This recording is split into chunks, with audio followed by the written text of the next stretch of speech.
Kunnamkulam police സ്റ്റേഷനിലെ മർദ്ദനത്തിന് നേതൃത്വം നൽകിയ ഉദ്യോഗസ്ഥരെ പിരിച്ചുവിടണമെന്നാവശ്യപ്പെട്ട് പ്രതിപക്ഷം നിയമസഭയിൽ സത്യഗ്രഹം ആരംഭിച്ചു. പോലീസിനെ നിയന്ത്രിക്കാൻ കഴിയില്ലെങ്കിൽ മുഖ്യമന്ത്രി ആഭ്യന്തര വകുപ്പ് ഒഴിയണമെന്ന് പ്രതിപക്ഷം ആവശ്യപ്പെട്ടു. ഒറ്റപ്പെട്ട സംഭവങ്ങളുടെ പേരിൽ പോലീസ് സേന ആകെ കുഴപ്പമാണെന്ന് വരുത്തി തീർക്കാൻ ശ്രമിക്കരുതെന്ന് മുഖ്യമന്ത്രി മറുപടി നൽകി.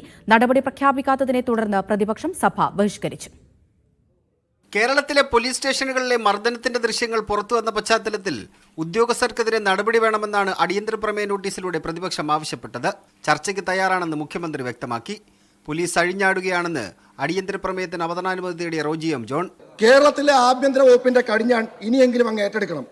അല്ലെങ്കിൽ കേരളത്തിലെ ഏറ്റവും കൂടുതൽ കാലം ആഭ്യന്തര വകുപ്പിനെ നിയന്ത്രിച്ചു വന്ന ഖ്യാതി ശ്രീ പി ശശിക്കും കേരളത്തിലെ ആഭ്യന്തര വകുപ്പിനെ ആരോഗ്യ വകുപ്പിനെയും വനംവകുപ്പിനേക്കാളും മോശമാക്കിയെന്നുള്ള അപഖ്യാതി അങ്ങേക്ക് നേരിടേണ്ടി വരും. പിന്നാലെ സംസാരിച്ച ഭരണ പ്രതിപക്ഷാംഗങ്ങൾ പരസ്പരം കൊമ്പുകൊറുത്തു. കഴിഞ്ഞ 9 വർഷത്തെ ആഭ്യന്തര വകുപ്പിനെതിരായ വിമർശനങ്ങളായിരുന്നു പ്രതിപക്ഷ ആയുധം. UDF സർക്കാരുകളുടെ കാലത്തെ ലോക്കം മർദ്ദനങ്ങളായിരുന്നു ഭരണപക്ഷത്തിന്റെ പ്രതിരോധം. മുഖ്യമന്ത്രിയെ ഉന്നം വെച്ചായിരുന്നു പ്രതിപക്ഷ നേതാവിന്റെ പ്രസംഗം. DYFI നേതാവിനെ സ്റ്റേഷനിലിട്ട് തല്ലിക്കൊന്നിട്ട് നടപടിയെടുക്കാത്ത ഈ മുഖ്യമന്ത്രിയാണോ യൂത്ത് കോൺഗ്രസ് മണ്ഡലം പ്രസിഡന്റിന്റെ പരാതി കൊടുത്താൽ നടപടിയെടുക്കുന്നത്?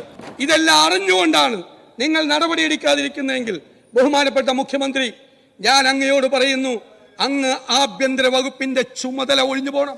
UDF സർക്കാരുകളുടെ കാലത്താണ് ഏറ്റവും കൂടുതൽ ലോക്കം മർദ്ദനങ്ങൾ നടന്നതെന്ന് മുഖ്യമന്ത്രി തിരിച്ചടിച്ചു. കഴിഞ്ഞ 9 വർഷക്കാലത്തിനിടയിൽ 144 പോലീസുകാരെ വിവിധ കാരണങ്ങളുടെ പേരിൽ പിരിച്ചുവിട്ടുവെന്ന് മുഖ്യമന്ത്രി. ഒറ്റപ്പെട്ട സംഭവങ്ങളുടെ പേരിൽ പോലീസ് സേന ആകെ കുഴപ്പമാണെന്ന് വരുത്തി തീർക്കരുത്. രാജ്യത്ത് മറ്റെവിടെയെങ്കിലും ഇത്രയും കർക്കശമായ നടപടികൾ സ്വീകരിച്ച ഒരു സംസ്ഥാന ഗവൺമെന്റിനെ കാണാൻ കഴിയോ? ഏതെങ്കിലും ഒരു സംഭവം എടുത്ത് കാണിച്ച് കേരള പോലീസ് ആകെ മോശപ്പെട്ടതായി എന്ന് ചിത്രീകരിക്കാൻ പറ്റില്ല.